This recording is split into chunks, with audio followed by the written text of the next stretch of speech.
Hello, everybody. Welcome to the latest edition of the frogfair.com webcast. Thank you very much indeed for joining us again. My name is Palmer, and I'm joined by my friend Wilhelm. Hello. Hello, and today we're going to take a look at some of the Kickstarter projects that we found interesting. Kickstarter is great. There's a whole list of really interesting, really varied projects there, and it's always really interesting to see what people have come up with, what kind of ideas are being pitched, and which ones are successful, which ones people are giving their money to, which ones they want to support. Now, we spoke a couple of weeks ago, and the webcast is still out there on YouTube or on the frogfair.com website if you look for it, about a game called Shroud of the Avatar. And we're going to return to that a little bit and talk about that a bit more. But first of all, Yes, we could. Yeah, we could actually talk about it right now. I think if you brought it up, so I suppose we could sort of speak about post mortem on that one. absolutely. Well, I tell you what, let me just mention the other games that we're going to look at, just so people know what to expect. We're going to look at Shroud of the Avatar is a game which has been very successful. It's raised its money. Camelot Unchained, another game which is currently seeking funding, and the deadline for its funding is about to run out as we speak. There's about 3 days to go. It's struggling to raise the money that it's asked for, so we're going to take a look at that game. And then there's another game that I think you Wilhelm, you were quite interested in, which was called Wildman. Oh yes, actually the whole campaign for it was quite a while ago, but I thought it would be a good example. So we have one game that has been successfully funded, one that has failed, and then we can discuss this one that can potentially fail or succeed. Absolutely. What Wildman didn't make its funding and was actually cancelled because it failed to achieve enough funding on Kickstarter. And we're still waiting to see what's going to happen to Camelot Unchained. But the one that's been a great success has been Shroud of the Avatar. Yes. So over 2 million. Over 2 million. They were asking for 1 million. They raised more than 2 I million. think I think it was 1.1 million Oh, was if it? I recall correctly. I can Mm. double check, but I'm not very sure. And this is a game produced by Richard Garriott, who is well known as one of the people behind the Ultima series and No, Ultima. it was actually exactly $1 million. Oh, right. Okay. Okay. So they managed to raise almost exactly 2 million. So they did extremely well. Um, and what's been going on since? I mean, I think when we spoke about it before, they just raised their money. I mean, what's been happening since then? Well, they really had a really successful ending for their campaign. I think they almost raised $500,000 in a day, Hmm. or roughly so. Uh, which just show how successful their ending was for the whole campaign. They did this whole 24-hour camera thing going on their live stream, Yeah. which was really entertaining to follow, and I think it just got the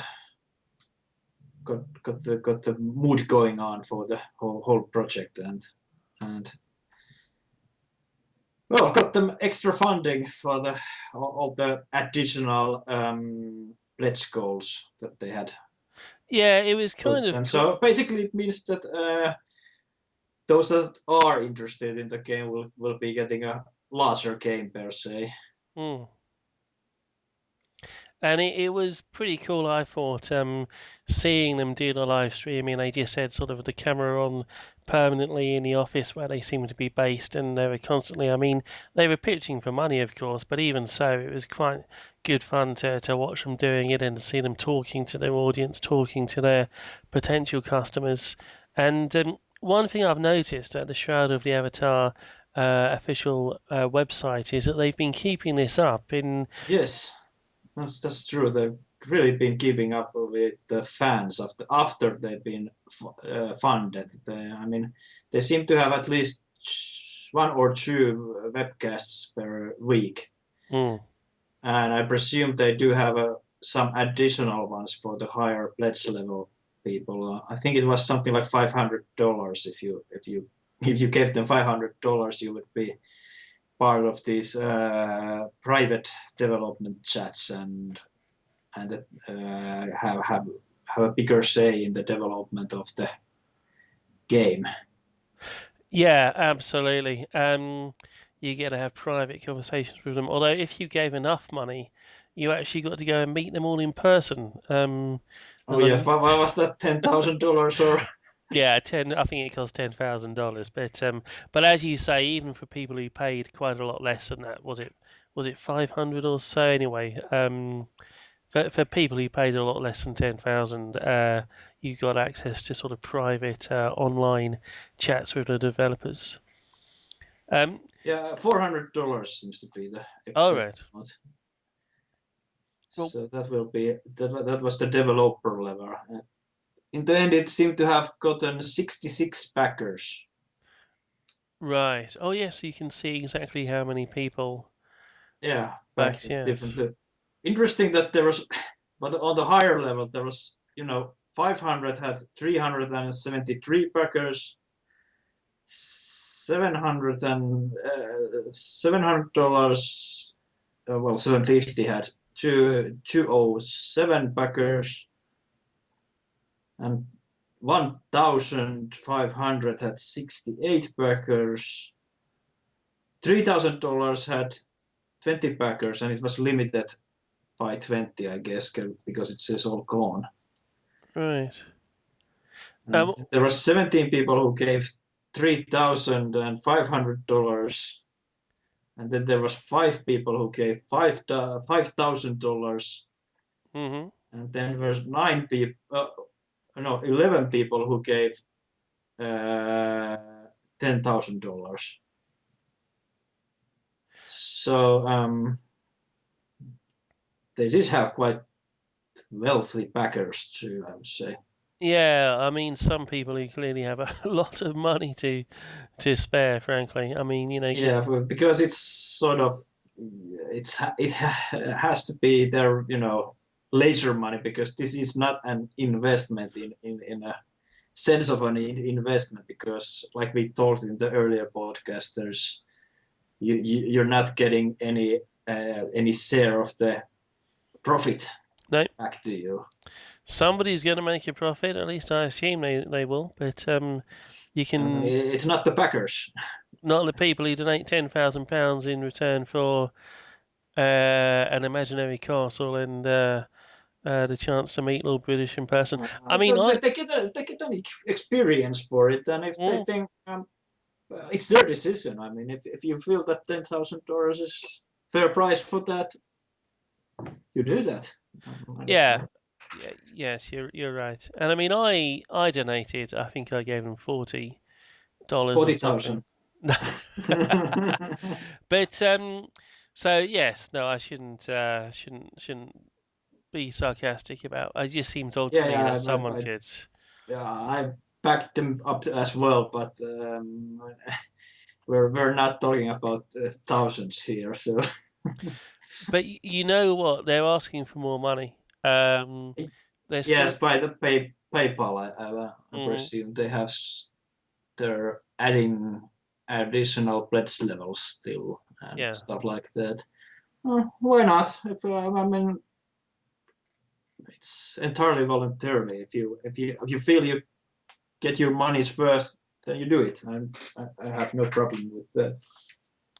Yeah, I agree. I have kind of mixed feelings about it. But as you say, anybody who pays, they've chosen to. They think it's something they want to spend their money on, and it's entirely up to them.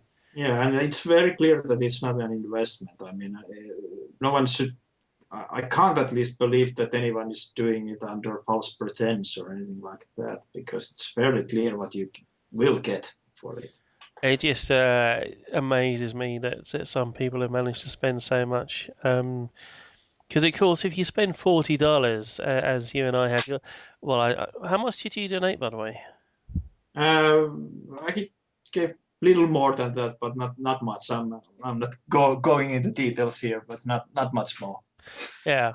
Because you do actually get the game, of course. So once it comes out, so you're not necessarily. I don't know how much the average computer game sells for in dollars, but you're not I spending much. presume it average game if we look at Steam, it's about $50. Mm, I presume. I don't know what was the retail price for them, but uh, to my understanding, PC retail is sort of dead in USA anyway.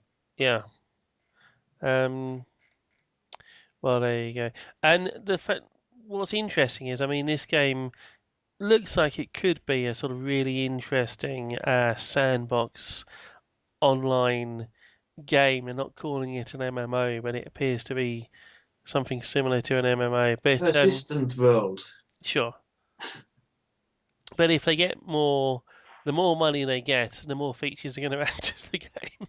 So I suppose, given that you and I have already donated, we probably want other people to give as much as they possibly can because it can only make it a better game, I suppose. Yeah, well, hopefully. So I mean, this is sort of us trusting them to do a great game. I Mm, mean, if all goes bad, it could be less than a great game. But I have faith in Mr. Garriott. yes. So I'm hopeful that I'm very hopeful that I will put my money in the right place. I'm sure that will be a fun game. In fact, And just to add it, Mr. Garriott is so experienced developer and publisher too in a way. I mean, yeah, he founded Origin, so I'm sort of believe I sort of believe that he does have his finances in order and it won't fall in any sort of development limbo or something like mm, that. so he founded Origin, Yeah, he the did gaming with his studio. Yeah. brother, Okay. Yeah. Yeah. and Um, then Electric Arts bought that, and and destroyed it. now Electric Arts uses name Origin as their digital shop thing. If you Yes, remember, yeah. they're equivalent of Steam, basically. Yes. Um, They decided to reuse the brand name for that. It's not a bad way to use it because Origin does have a positive spin to it. yeah, it has a positive connotation. I'm not certain that their Origin app, the sort of Steam style app that they've created, is doing the brand name any good. Frankly, No, it no. has. Well, it's okay. In most of the games, I don't have problems with it, but Mm, something like no, all right. Everyone had troubles with SimCity, I suppose, yeah, but I don't know if it's the fault of the client or the game. yeah. Whether it's Origin's fault or just something else to do with SimCity. Yeah, because it's persistent online always design Hmm. sort of Shroud of it's the Avatar. lacking. But it's probably a whole new podcast to talk about SimCity. Yeah, well, we should do that. There's loads to say about SimCity. But I just Shroud of the Avatar. I just noticed that they've currently raised 2.2 million pounds. Now, I'm pretty sure Dollars or pounds. dollars. Yes, sorry, American dollars. I'm pretty sure that once the Kickstarter ended, they were on almost exactly 2 million. So they've basically raised $200,000 since the Kickstarter actually ended. So the money's still coming in. Mm. Yeah, I think they're using things like PayPal and stuff like that for the Mm. additional funding. And to my understanding, they will be selling stuff like T-shirts and stuff like that in future. So Unless stuff, they're selling them already, then I'm not sure about that. But so stuff like what? T-shirts. Oh, t-shirts. Yes. Yeah. Sorry if my pronunciation is lacking. No, I'm no, no, trying. I'm trying. no. That's okay. I just wasn't sure. Um, yeah, I'm looking forward to seeing this game. They're claiming beta, well, alpha access in December. I just can't believe it. I suppose alpha is even more rough than beta, but even so, December this year, can that really be true? I presume so. I mean, they've been at it before they started the campaign, so Hmm. And they reckon the have game. something on the bottom of it. But all the graphics and stuff like that are has to be all done now because from what we've seen from the very early prototype thing that they used for the Kickstarter thing, that all the graphics were basically placeholders. Hmm. So will be interesting to see what the game will be like, and actually what will be the backstory of whole thing. I mean, it's been they have the Dragonlance writer there as one of the lore makers. Oh, right. Oh yes, what's his name? Tracy. Tracy Hickman. Yeah, he's one of the he's making the lore with Richard Garriott. Oh, right. Okay. So that should be good. Yeah, yeah. That sounds like fun.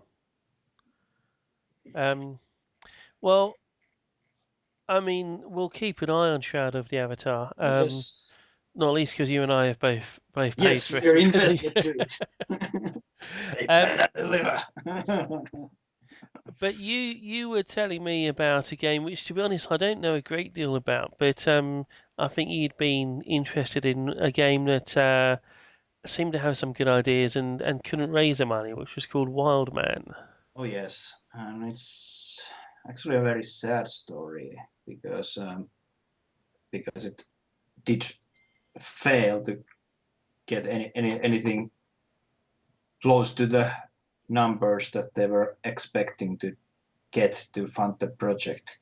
It Hmm. was actually done. The whole thing was more sort of an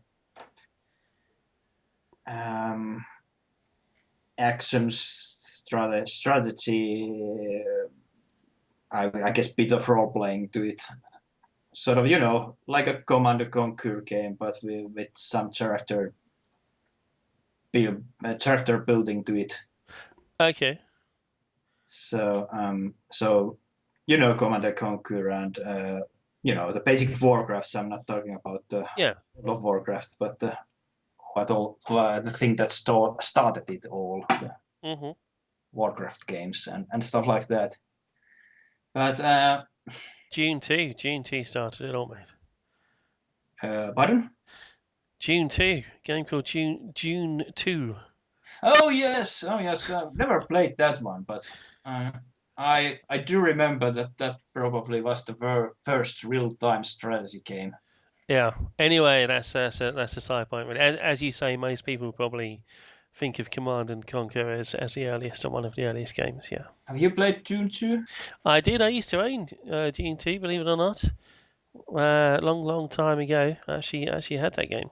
Used to play it Oh. on my mum's PC when I was a youngster. Ah, ah, all right. Might talk about those things at one of the future podcasts then, Mm. or whatever this is. Is this a vidcast then, or? Uh, well, we're calling it a webcast. It's a glorified podcast, a podcast with a couple of pictures on top of but so anyway, this wild. But was it an interesting game? Did you think it was interesting? Were you tempted to donate? Well, I was interested following it, but my basic problem is I didn't find the basic idea interesting enough to fund it myself. I mean, I didn't find it interesting to play as a caveman and sort of build my tribe from Right. that. In other hand, if they had done it so that you were all let's say dinosaurs or something like that, then it might have sold me. But Mm-hmm. but prehistoric man just didn't do it for me, unfortunately, and I suppose it didn't do it for many people. No, Uh, but it's interesting well, because this was a quite a well-known company, Gas Powered Games, oh were the company yes, behind it. They made Dungeon Siege and yeah. a few others.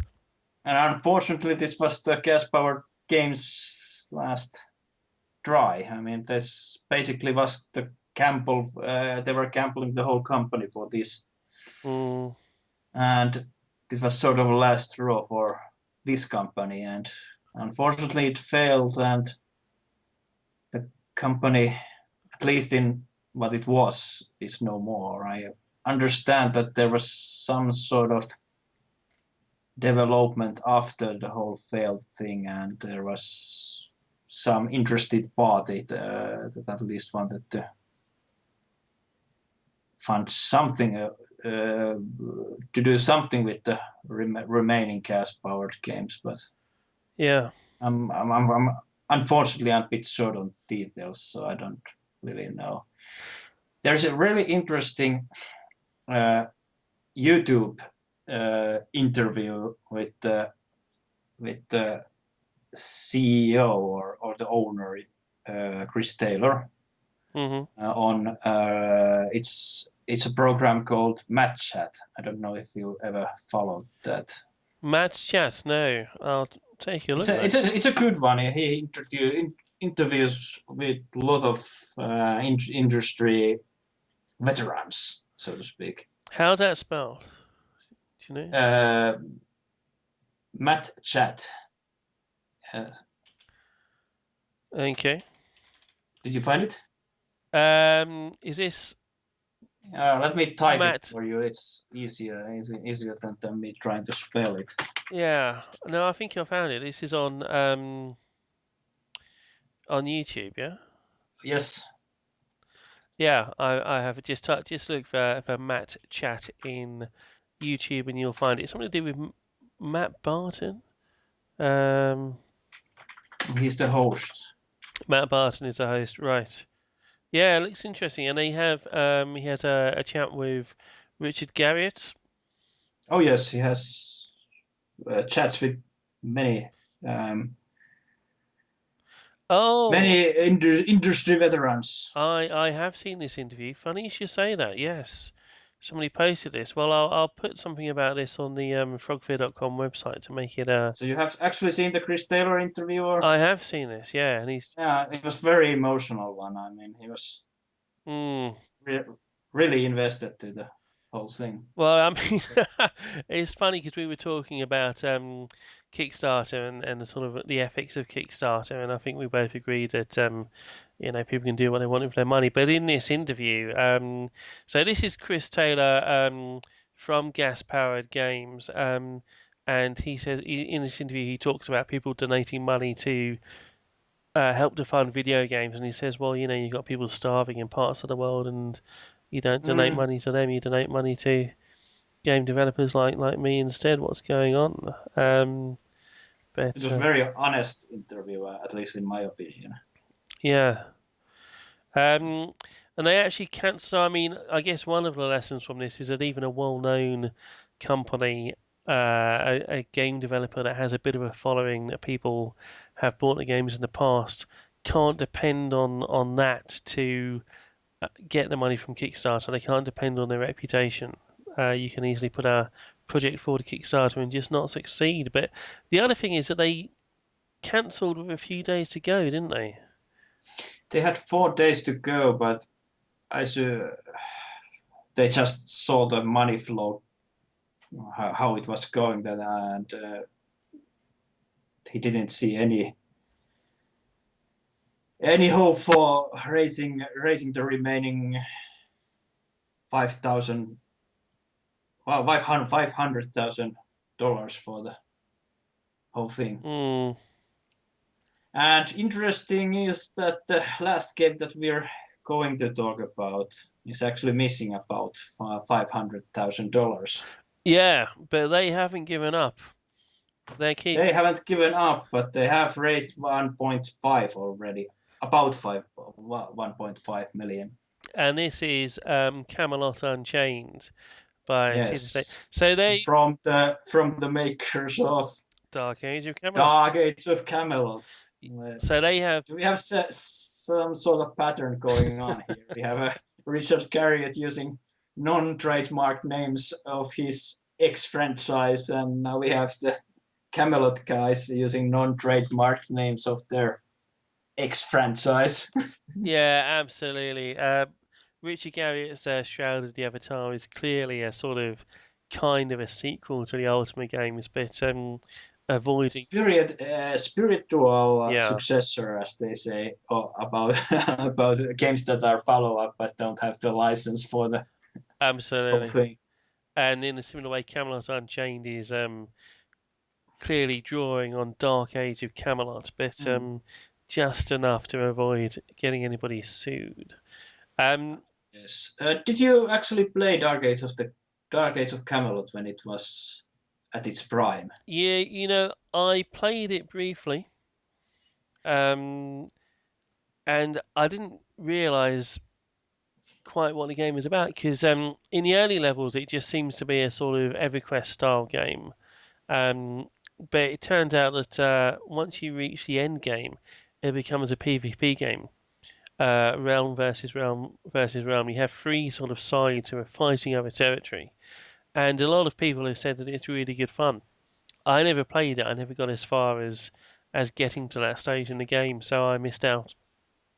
But Right. But Camelot. you weren't a big PvP back then, were you? No, I didn't take part in PvP back then. I actually like PvP now, but in those days I was a bit more of a sort of let's hold a poetry contest type, sort of role playing type person. So, But no more. Now you're a man. well, yes. Um, Camelot Unchained by a new company, but Mark Jacobs, who is I don't know what his job title is, but he's sort of the person behind Camelot Unchained, was also one of the developers behind Dark Age of Camelot, so there's some continuity there. And Camelot Unchained is going to be all about the PvP. They've got rid of the PvE, the PvE in player versus environment element altogether. There's going to be no leveling up by doing quests for NPCs. It's all about the PvP. I think it sounds really fun. I mean, if it ever does happen, I hope it does happen, but it's failing to raise its money.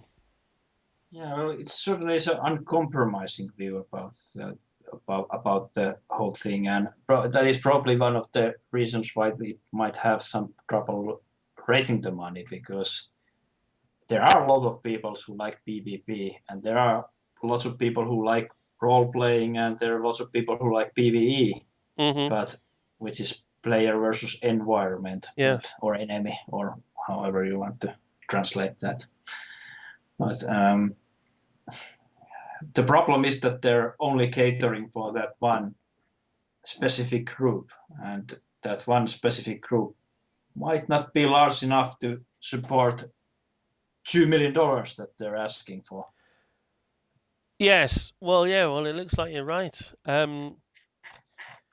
Although I We don't know it yet, but we don't know it yet. No. I mean, as we speak, they've raised 1.5 million. They've asked for $2 million.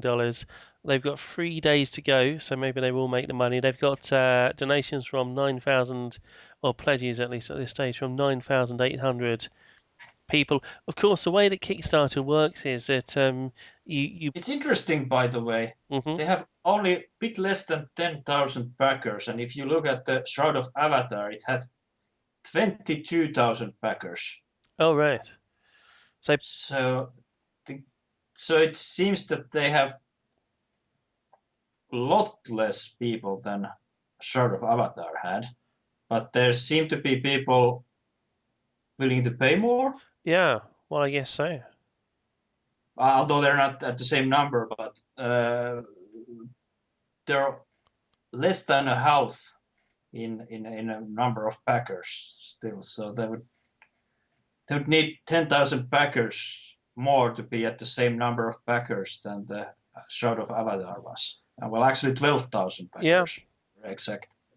So that's interesting, very interesting, because in cash-wise, they have really managed to get more out of those people that are backing them than Shroud of Avatar did, which is interesting.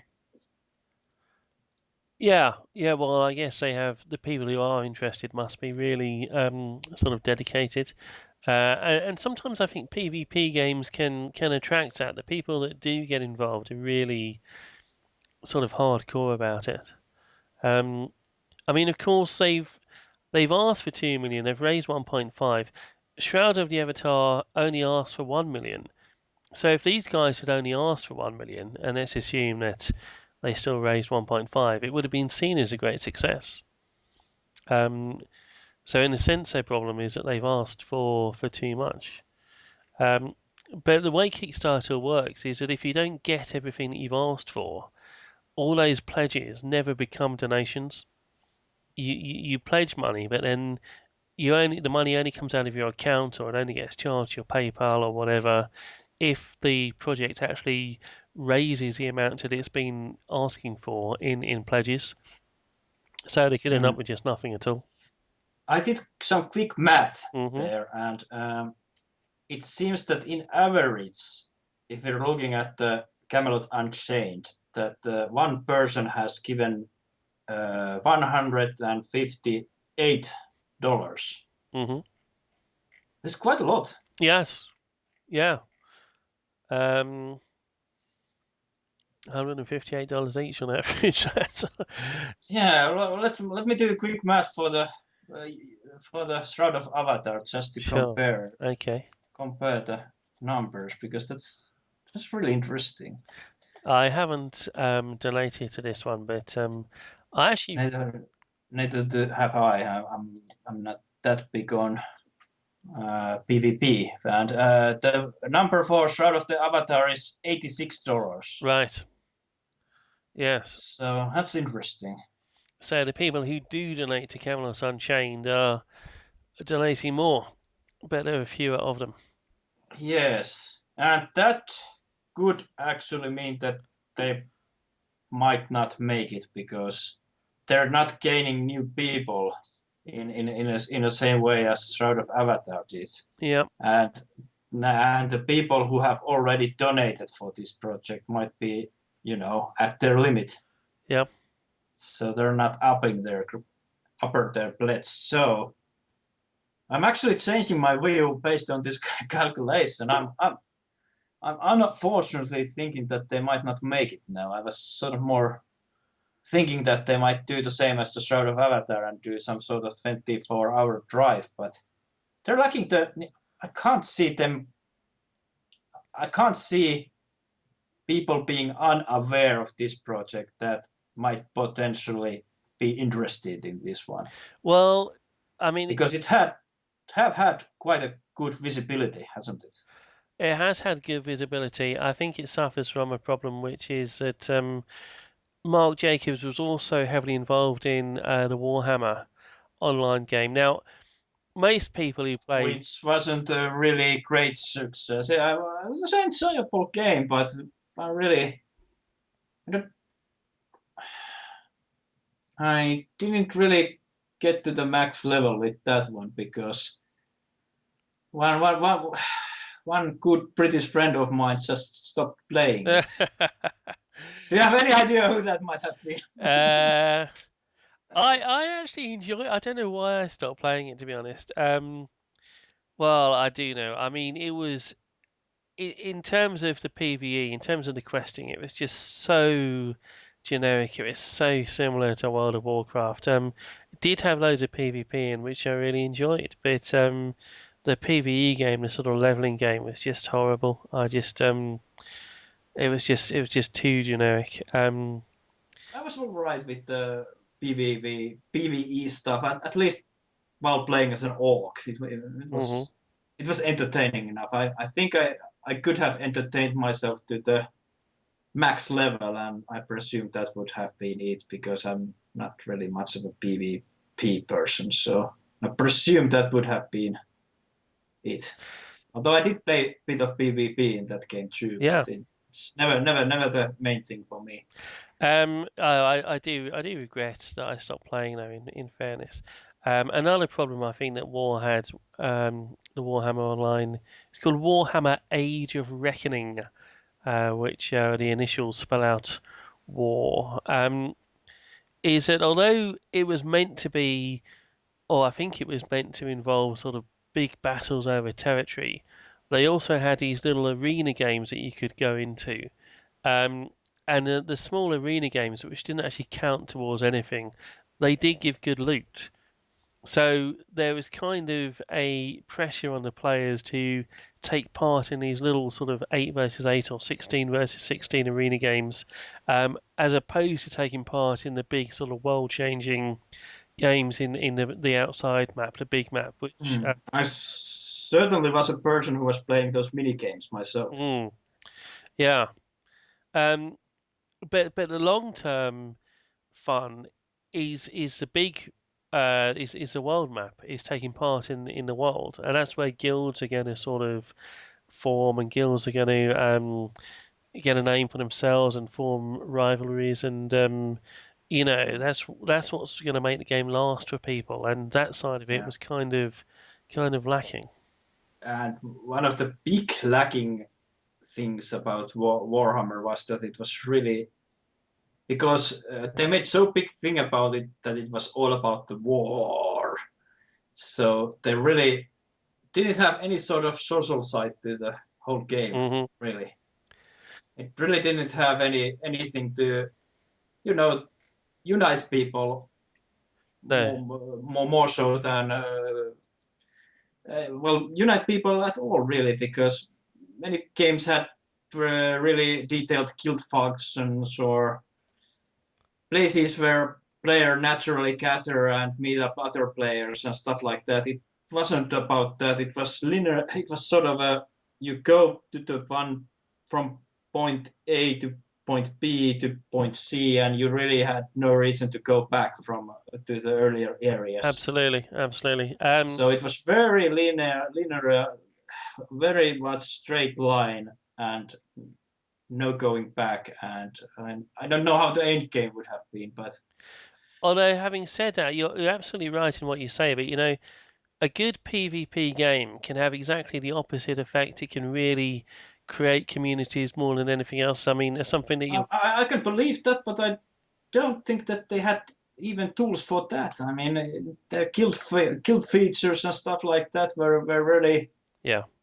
primitive. I mean, even the PvPers love that they have their guild houses and uh, better Oh, they ways do. to Yeah. identify your guild, and because it's all about the PvP is all about this famous guild to be recognized and to be feared by Yeah. by the lesser guilds. Yeah. Yeah. So it's a sort of social thing, a bit like football teams and stuff like that. They have their colors, their icons or mascots or whatever. Hmm. I mean, and the game didn't really let you do much in that way. No, you're absolutely right. I mean, so the potential was there, I think, but it was really lacking. They just failed to make the game what it should have been. And I And they're trying to fix it in the Camelot Unchained, at mm, least from what I'm reading, because they have this house feature going on, which looks pretty interesting. It's sort of similar that they had in Ultima Online in later days that I wasn't playing anymore, but they had this way to build your own house yep. from the blocks. And Ultima Online was, sprite-based game, so it was fairly easy in a sprite-based game to make that building stuff happen. But this is, of course, 3D game, and you're actually haven't seen a similar housing thing in any game that I can remember right now, at least. Yeah, well, At least the concept, but of course we don't know how the actual execution will be.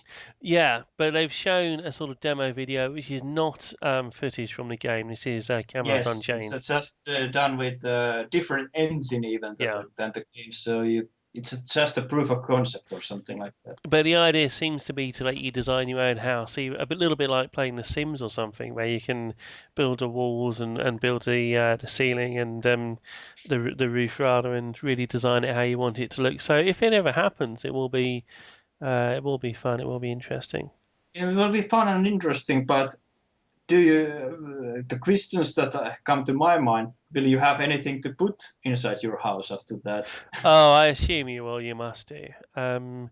Things like trophies from battles that you've fought and that type of thing. And they do say the Because game's going to have a crafting system. It's going to have a sort of dedicated crafting class. So they must have things to make, I assume. hmm, it will be interesting. Perhaps someone should throw the system that they're doing as a challenge to the Shroud of Avatar team and see if they can Mm, change their housing a bit. Although I really don't see much fault in their housing system. I mean, even if they have the ready, you don't build your houses from ground up in Shroud of the Avatar, at least currently. But you have the whole customization thing going on there. You can customize the houses from at least inside in fairly extensive way, just like in Ultima Online. yeah. So you can pile stuff up and put your counters or whatever you want to do with your house to do it. Yeah, so is this in Shroud of the Avatar, you saying? Yes, Yeah, yeah. No, I'm they really. don't have to. They don't have to build your house from the blocks like they seem to be trying to do in the Camelot Unchained. Well, I won't be too bothered. I mean, designing your own house is cool, but if you have to choose from a selection of houses, as long as there's a nice selection, a number. Yes, and the cry. Yeah, it's in the end, it's about the floor print and Mm, just doing some customization. I presume that they will allow some customization outside still, something like your banner or some stuff yeah, like that. and you can set up a merchant, as I think we discussed before. You can put a merchant outside your house or even inside your house in Shroud of the Avatar. Yeah. Personally, Shroud of the Avatar is sort of a game that seems more interesting to me than Camelot Unchained because Camelot Unchained sort of feels 1/3 of a game than Shroud of Avatar is in a way, if you know what I mean. Yeah, but You know, because it's only focusing on the okay, only is a wrong word, but mainly focusing on the PvP side of things. And Shroud of the Avatar does have PvP, does have PvE, does have a social side to it. So it just seems more interesting to me. it does seem more interesting, but Shroud of the Avatar, they're promising so much. I hope it happens, but I mean, let me just go through some of this quickly. We're talking now again about Shroud of the Avatar again. Mm. Castles and keeps are going to be owned by players and guilds. Guilds can declare war against other guilds. You can have a castle defense game where you defend your castle. You're going to have a special type of building, which is a stage where you can put on events and viewers sit down and clap, and the claps attract a rate to the performance. Um, with all sorts of special masks and costumes to be used on stage. You're going to have meteorites and volcanic eruptions, which lead to rare plants and resources appearing. You're going to have ports with boats that run on schedules to transport players to areas, transatlantic shipping lanes. You're going to have pets which you can control. You're going to have interactive musical instruments, pianos, harps, lutes, flutes, and this is all on top of the basic sort of combat and the basic adventure game Mm. element of it. Now, that's one of the reasons it sounds exciting. 'Cause there's so much sort of sandboxy role-playing stuff in there to do. But I just wonder how much of it they're actually going to be able to achieve. It's a massive undertaking that they're talking about. It's true, but I sort of feel that they're pretty confident that they can do much of it because why would they?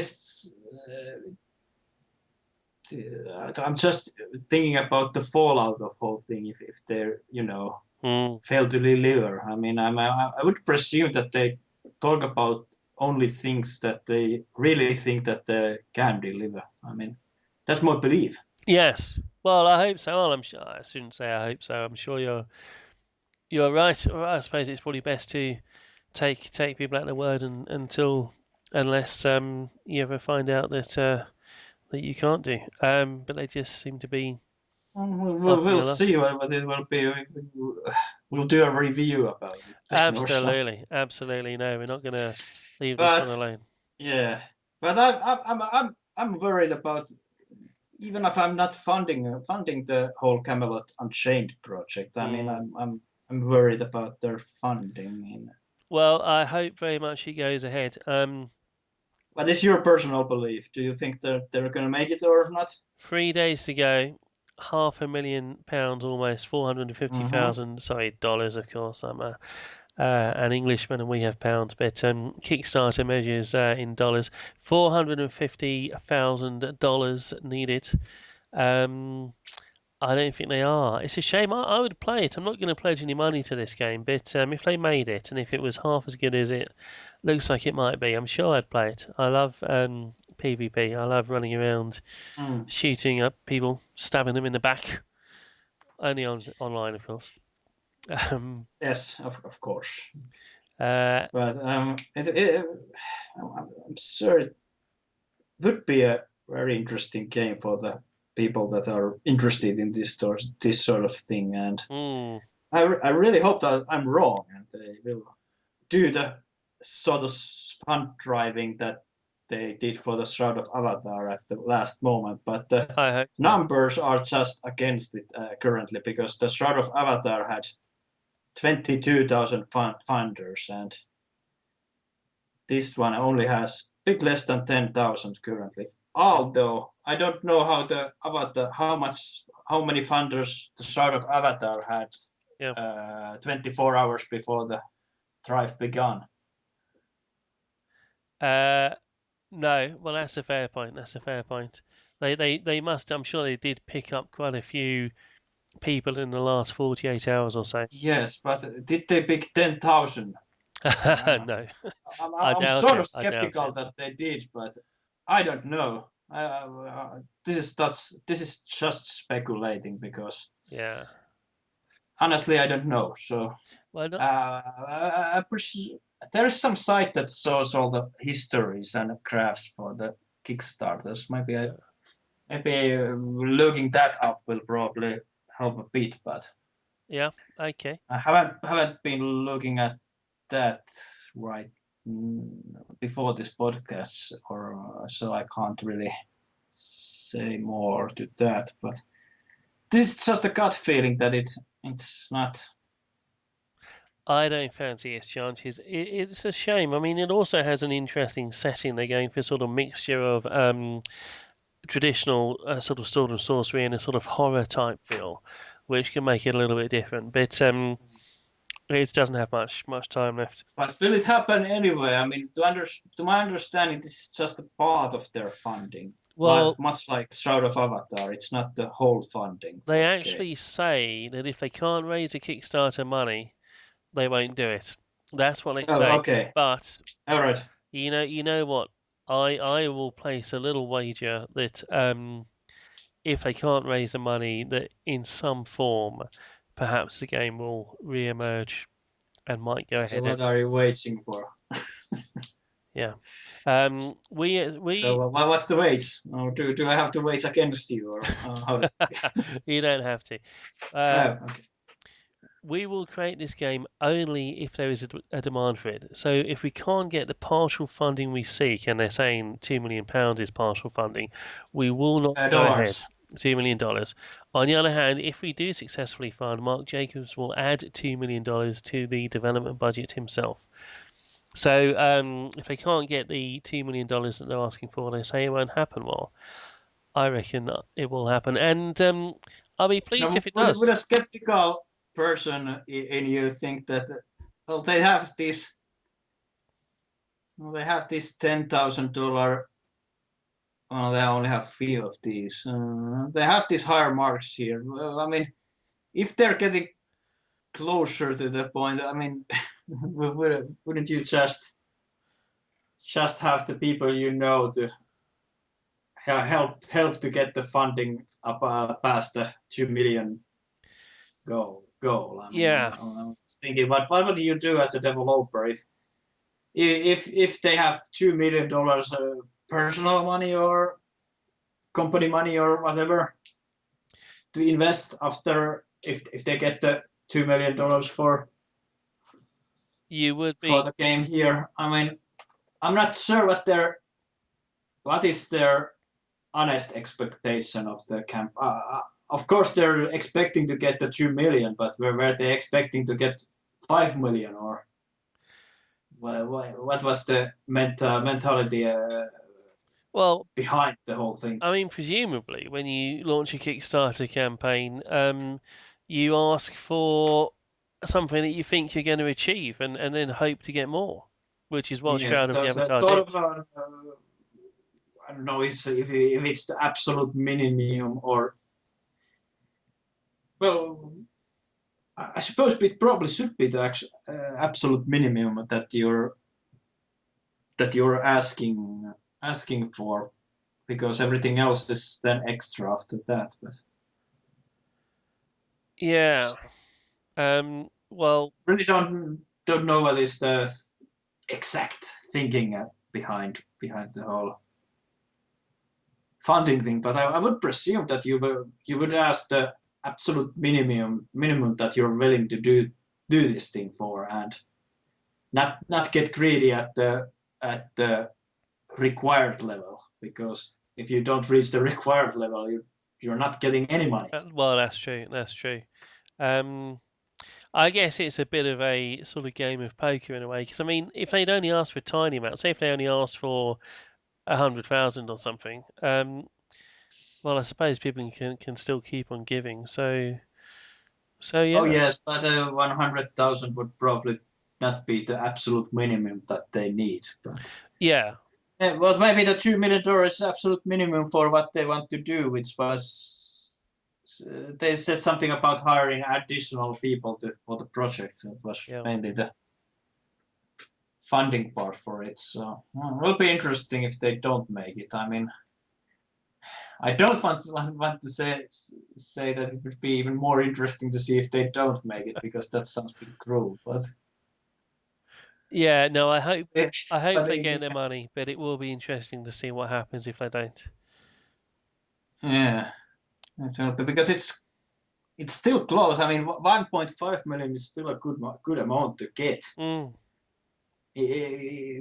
By just measuring it by amount of money that they got, it's a fair amount. yeah, yeah. Uh, Well, and as we said, the other game, Shroud of the Avatar, they only asked for 1 million. So I mean, they ended up getting 2 million, which was a great deal. But if they had in fact only received $1.5 million, for them that would have been a huge success. Just because they asked for less money in the first place. So we mm, shouldn't knock this one too much. We shouldn't sort of call it a failure because it's only received pledges of £1.5 million. That's not a bad. but unfortunately, if it doesn't reach 2 million, it will be a failure That's right. That's true. That's true. because it's all or nothing game for them. Yeah, that's true. Um, But hopefully they will reach their goal somehow because sort of I mean if they can't go forward with this and if they don't have plan B for it, I mean it just could be more people unemployed again. well, yeah, of course, and that's In the worst case scenario, so we'll yeah, we'll see. Although it's not by saying that it's not also fair to say that employment of these people is depending on you people giving out your money. So that's not a fair statement either. No, I mean nobody should donate anything unless they want to. Um, Mm. I'm saying yeah, no, nobody should feel under any pressure to donate to any of these projects. Of course not. Yeah, So we've looked at three Kickstarter projects, one of which has been very successful, Shroud of the Avatar. One of which didn't make its money, Wildman, yeah, and it was cancelled, sadly. yes. And the third, And we have one that is a question mark currently. absolutely, and we'll have to wait and see what happens. But I hope very much it gets a cash that it's. Absolutely. Yeah. Let's hope that the passionate PvP players do get the Yep. game that they're really wanting to get. But I will say this, even though it may seem like a negative thing to say, I don't think it will. But I hope I'm Yeah, proved wrong. yeah. Well, based on the calculations that I did just during the podcast, I'm skeptical as well. But Yep. I would love to be proved wrong. Yeah. Let's just put it that way. Yeah.